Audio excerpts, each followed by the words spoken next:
अस्सलाम वालेकुम dear students. आज का जो हमारा टॉपिक रहेगा वो है फोटो डायोड। तो फोटो डायोड भी एक पीएन जंक्शन डायोड से ही हम बनाते हैं बाय सूटेबल अरेंजमेंट के ज़रिए से। कि फिर वो क्या करता है ये पीएन जंक्शन डायोड कि अगर इसने लाइट एनर्जी कंज्यूम की तो लाइट एनर्जी की वजह से ये प्रोड्यूस कर लेगा इलेक्ट्रिक करंट। तो वो इलेक्ट्रिक करंट फ्लो होगा इस डायोड में, बट वो सिर्फ किस वजह से होगा, वो लाइट की वजह से होगा।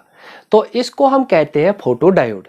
तो अगर हम इसका बाकी नाम देखेंगे यानी कि इसके कुछ और नाम होते हैं फोटो डायोड के, जैसा कि फोटो सेंसर कहते हैं हम इसे, या हम इसे फोटो डिटेक्टर कहते हैं, या हम ऐसा भी कह सकते हैं कि ये लाइट डिटेक्टर, यानी कि सिंस फोटॉन्स की वजह से होता है तो फोटो सेंसर भी कहेंगे, फोटो डिटेक्टर भी कहेंगे, या लाइट डिटेक्टर भी कहेंगे।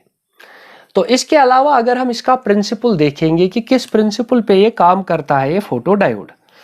देयर आर सेमीकंडक्टर्स, हमारे पास सेमीकंडक्टर्स है। फॉर एग्जांपल हमारे पास सिलिकॉन है, हमारे पास जर्मेनियम है, ये हमारे पास सेमीकंडक्टर्स है। तो कुछ सेमीकंडक्टर्स होते हैं इन विच चार्ज कैरियर्स, यानी कि इनमें जो चार्ज कैरियर्स होंगे कि चार्ज कैरियर्स या तो इलेक्ट्रॉन्स होते हैं या तो होल्स होते हैं। तो इलेक्ट्रॉन्स हम बनाते हैं पेंटावैलेंट इम्प्योरिटी से और होल्स बनाते हैं ट्राइवैलेंट इम्प्योरिटी की वजह से। तो इन सेमीकंडक्टर्स में क्या होता है कि इनमें जो चार्ज कैरियर्स होते हैं इलेक्ट्रॉन्स और होल्स, वो जनरेट कैसे करते हैं हम, जब उन पे उन सेमीकंडक्टर्स पे लाइट गिरती है यानी कि लाइट फॉल्स, बट वो सूटेबल वेवलेंथ की लाइट होनी चाहिए। तो बाद में हम कहेंगे कि सूटेबल वेवलेंथ दैट मीन्स कि जो हमारा वैलेंस बैंड होगा और जो हमारा कंडक्शन बैंड होगा, ये रहा हमारा वैलेंस बैंड और ये रहा हमारा कंडक्शन बैंड। तो इनके दरमियान हमें एनर्जी गैप होती है, that is they are separated by an energy gap. तो जब लाइट ऑफ सूटेबल वेवलेंथ, यानी कि जब उसकी वेवलेंथ जो, अगर हम इन टर्म्स ऑफ एनर्जी कहेंगे कि इस फोटॉन की एनर्जी होगी एच न्यू, तो वो एच न्यू ज़्यादा होनी चाहिए ग्रेटर देन फॉरबिडन गैप की। यानी कि जब एनर्जी ऑफ फोटॉन इससे ज़्यादा होगी तो उसी को हम कहते हैं सूटेबल वेवलेंथ। तभी जाके ये यहाँ से इलेक्ट्रॉन्स को एक्साइट करा के कंडक्शन बैंड में ले जाएगा, या होल क्रिएट होगा और यहाँ इलेक्ट्रॉन्स जनरेट होते जाएंगे। तो इस तरह से इसमें एक करंट बनेगा। तो क्या कहेंगे हम, size semiconductors are known as photoconductors. तो इन सेमीकंडक्टर्स को जिनमें लाइट की वजह से अब करंट जनरेट होगा उन्हें हम कहेंगे फोटो कंडक्टर्स, और इस फिनोमेना को कहेंगे हम फोटो कंडक्शन। यानी कि फोटो कंडक्टर्स में क्या होगा, जब इन पे लाइट गिरेगी तो इन फोटो कंडक्टर्स में इलेक्ट्रॉन्स एंड जो होल्स होंगे वो जनरेट होंगे। तो उस फिनोमेना को हम कहेंगे फोटो कंडक्शन। तो लाइट की वजह से हमने इन फोटो कंडक्टर्स में अब कंडक्शन स्टार्ट की। तो इसके बाद अगर हम देखेंगे कि इसे हम डिनोट कैसे करते हैं, और फिर हम देखेंगे वर्किंग और इसकी कंस्ट्रक्शन, यानी कि कैसे बना होता है, कैसे काम करता है।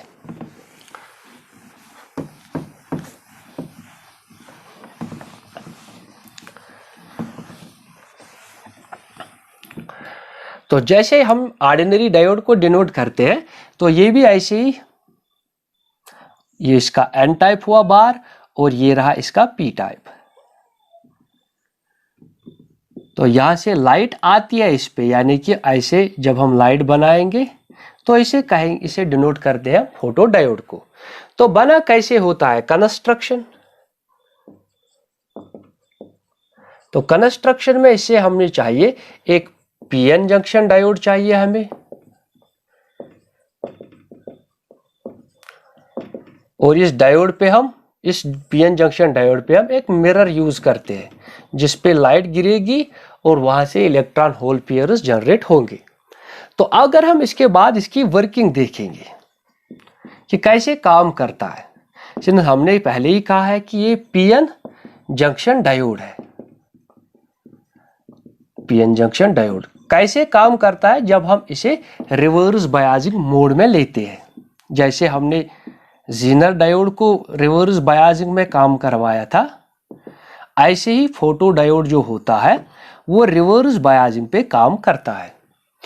तो कैसे, हम एक डायोड लेते हैं, let it be P side and this is an side. तो दोनों के बीच एक बाउंड्री होती है जिसे हम कहते हैं जंक्शन। तो यहाँ कंसंट्रेशन ऑफ होल्स ज्यादा होती है क्योंकि ट्राइवैलेंट इम्प्योरिटी से हम इसे बनाते हैं। और minority charge carrier that is electrons भी होंगे बट वो माइनॉरिटी होंगे, और यहाँ पे ज्यादा होते हैं इलेक्ट्रॉन्स और माइनॉरिटी में होल्स भी होते हैं। तो इन दोनों रीजन्स में कंसंट्रेशन अलग अलग होती है। यहाँ ज़्यादा होल्स होते हैं और यहाँ ज़्यादा इलेक्ट्रॉन्स होते हैं और यहाँ ज़्यादा होल्स होते हैं। तो क्या होता है कि ये इलेक्ट्रॉन्स इस रीजन में चले जाते हैं और ये होल्स इस रीजन में चले जाते हैं। तो जहाँ ये इसको पार करते हैं तो हाई कंसंट्रेशन की वजह से एक करंट बर्थ लेता है जिसे हम कहते हैं डिफ्यूजन करंट। तो डिफ्यूजन करंट की वजह से इलेक्ट्रॉन्स एन साइड से पी साइड में चले जाते हैं और होल्स पी से एन साइड में चले जाते हैं। तो इस तरह से यहाँ एक्सेस नेगेटिव चार्ज आते हैं और ये होल्स के साथ कंबाइन होते हैं और यहाँ एक्सेस नेगेटिव चार्ज आते हैं। इस तरह से यहाँ एक्सेस पॉजिटिव चार्ज क्रिएट होते हैं। तो इस रीजन को हम क्या कहते हैं? इस रीजन को हम नाम देते हैं depletion region. Depletion layer create होती है।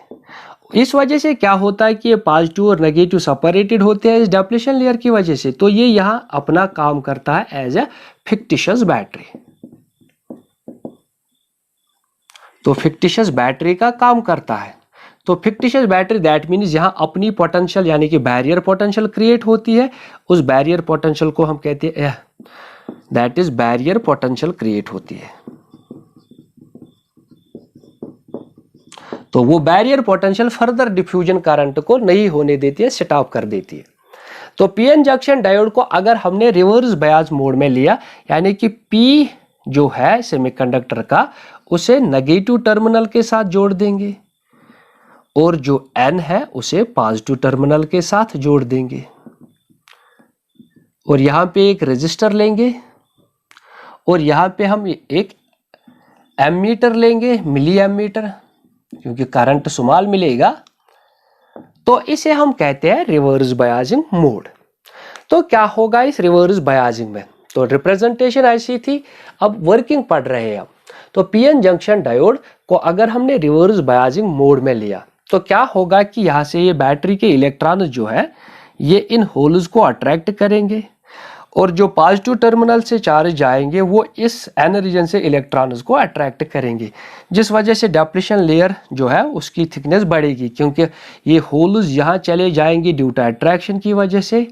तो डेप्लीशन लेयर बढ़ेगी, इलेक्ट्रॉन्स टुवर्ड्स पॉजिटिव टर्मिनल जाएंगे तो यहाँ पे डेप्लीशन लेयर बढ़ जाएगी, जिस वजह से बैरियर पोटेंशियल भी इसका इंक्रीज होगा और रेजिस्टेंस अपोजिशन भी ज़्यादा होगी, यानी कि फर्दर करंट नहीं होगा।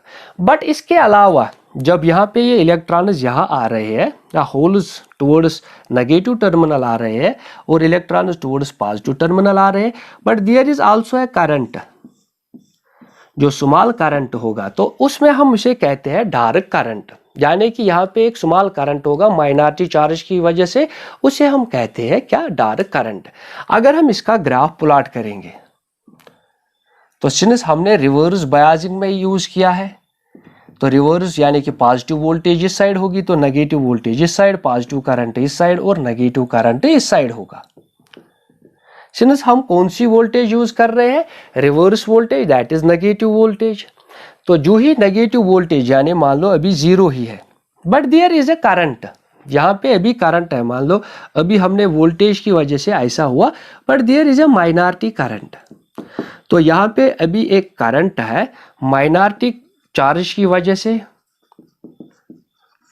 माइनॉरिटी चार्ज कैरियर जो है उनकी वजह से एक करंट है, उसे हम कहते हैं डार्क करंट।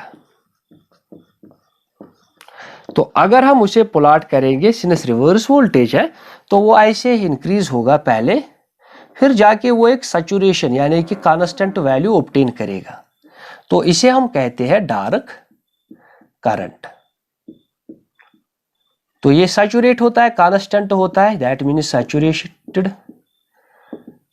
अब क्या होता है इसमें कि इस यानी कि जो जंक्शन लेयर होती है इस पीएन जंक्शन, तो इसके ऊपर क्या होता है? एक मिरर बनाते हैं, यानी कि इस पे एक मिरर होता है। तो अब क्या होगा, यहाँ पे अब इलेक्ट्रॉन और होल्स जो है उनके कोवलेंट बॉन्ड होते हैं, यानी कि कोवलेंट बॉन्ड्स होंगे यहाँ पे। तो ये जंक्शन है जहाँ पे नेगेटिव चार्जेस है पी साइड में और एन साइड में पॉजिटिव चार्जेस है ड्यू टू डिफ्यूजन करंट। तो क्या कर होता है कि जब यहाँ से लाइट आती है आप सूटेबल वेवलेंथ, क्योंकि पहले ही कहा था कि हमें करंट बनाना है किससे, लाइट से। तो लाइट से जब करंट बनेगा उसी को हम कहते हैं फोटोडायोड। तो मान लो ये यहाँ से लाइट आई आप सूटेबल वेवलेंथ, पहले ही कहा था सूटेबल वेवलेंथ मीन्स कि जब उसकी एनर्जी, मान लो ये वैलेंस बैंड है और ये कंडक्शन बैंड, तो जब energy of this photon is that is h nu is greater than energy gap, that is energy forbidding gap between these valence and conduction band। तो जब ये इससे ज़्यादा होगी तो इसे क्या मिलेगी, जिसे हम कहते हैं सूटेबल वेवलेंथ। तो जब लाइट आएगी आप सूटेबल वेवलेंथ की, तो क्या होगा, यहाँ पे ये जो कोवलेंट बॉन्ड है ये इस इलेक्ट्रॉन को मूव कराएगा। तो कोवलेंट बॉन्ड ब्रेक डाउन हुआ तो यहाँ पे होल क्रिएट हुआ और यहाँ पे इलेक्ट्रॉन क्रिएट होगा। ऐसे ही दूसरे इलेक्ट्रॉन को ये सूटेबल वेवलेंथ एक्साइट कराएगी और यहाँ पे क्या होगा, होल क्रिएट होगा और यहाँ पे इलेक्ट्रॉन क्रिएट होगा। तो उन होल्स को ये नेगेटिव टर्मिनल अट्रैक्ट करेगा और इन नेगेटिव चार्जेस को ये पॉजिटिव टर्मिनल अट्रैक्ट करेगा। तो ये कोवलेंट बॉन्ड्स ब्रेक डाउन हो रहे हैं और हमें करंट मिल रहा है। अब मान लो इसकी इंटेंसिटी थी I1, जो हमने लाइट यूज की तो I1 इंटेंसिटी थी। तो जब इंटेंसिटी, तो हमने क्या किया, जो ये करंट है ये इंक्रीज हुआ। फिर से क्या हुआ कि जब करंट इंक्रीज हुआ क्योंकि कोवलेंट बॉन्ड्स ब्रेक डाउन हो रहे थे, आफ्टर जब ये इंटेंसिटी इसके साथ कंपेटेबल होगी तो क्या होता है, ये करंट फिर से सैचुरेट करंट बनता है।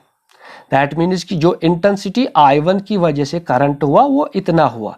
तो क्या किया हमने कि जब लाइट ऑफ सूटेबल वेवलेंथ आई उसने यहाँ से जंक्शन के करीब कोवलेंट बॉन्ड्स को ब्रेक डाउन किया। तो कोवलेंट बॉन्ड्स ब्रेक डाउन की वजह से होल्स टुवर्ड्स नेगेटिव टर्मिनल आ रहे हैं और जो इलेक्ट्रॉन्स है वो टुवर्ड्स पॉजिटिव टर्मिनल जा रहे हैं। तो हमें यहाँ से एक स्मॉल करंट मिल रहा है।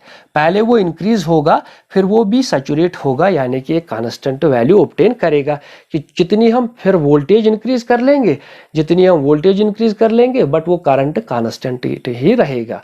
पहले वो इंक्रीज होगा बट फिर कांस्टेंट रहेगा। मान लो अगर हम फिर से लाइट यूज करेंगे आप डिफरेंट इंटेंसिटी, अब इंटेंसिटी है I2, तो फिर क्या होगा, ये करंट फिर से इंक्रीज होगा पहले, फिर क्या होगा, एक वैल्यू इसकी मैक्सिमम वैल्यू आएगी यहाँ पे इस करंट की, यहाँ पे इसकी मैक्सिमम वैल्यू आएगी। I1 पे इतनी मैक्सिमम थी और डार्क करंट की मैक्सिमम वैल्यू इतनी थी। तो क्या होगा, फिर से एक सैचुरेट बन जाएगा। पहले ये कोवलेंट बॉन्ड्स को ब्रेक डाउन करेगा, जो ही कोवलेंट बॉन्ड्स ब्रेक डाउन हुए इलेक्ट्रॉन्स होंगे टुवर्ड्स पॉजिटिव टर्मिनल, होल्स होंगे टुवर्ड्स नेगेटिव टर्मिनल। करंट पहले पीक वैल्यू ऑब्टेन करेगा, यहाँ तक चला जाएगा, फिर सैचुरेट होके चला जाएगा। तो फिर से ये इंडिपेंडेंट ऑफ वोल्टेज रहेगा बट डिपेंड करेगा इंटेंसिटी पे। ऐसे ही मान लो अगर हम इंटेंसिटी I3 रख लेंगे तो फिर से करंट इंक्रीज होगा, फिर जाके एक सैचुरेट हासिल करेगा, सैचुरेशन। तो इस तरह से हम देखेंगे कि जो I3 इंटेंसिटी ज़्यादा थी किससे, इंटेंसिटी I2 से, वो ज़्यादा थी इंटेंसिटी I1 से। वो I1 इंटेंसिटी ज़्यादा थी जब हमने लाइट यूज़ नहीं की थी, क्योंकि उस वक्त लाइट यूज़ नहीं की थी but minimum current minority charge की वजह से हमें एक करंट मिला था, दैट इज़ डार्क करंट। फिर लाइट की वजह से हमें इलेक्ट्रिक करंट मिल रहा है। तो ये इंटेंसिटी जितनी ज़्यादा होगी तो उतना ज़्यादा करंट मिलेगा। तो हम यहाँ से देख रहे हैं कि जो फोटो करंट है, फोटो करंट पहले डिपेंड करता है इंटेंसिटी पे, फिर उसके बाद वो इंडिपेंडेंट होता है intensity as well as the reverse biasing voltage. ना वो फिर रिवर्स बायसिंग वोल्टेज हम कितनी इंक्रीज कर रहे हैं बट करंट कांस्टेंट हो रहा है, फिर हम इंटेंसिटी इंक्रीज कितनी कर रहे हैं तभी जाके ये करंट इंक्रीज होता है।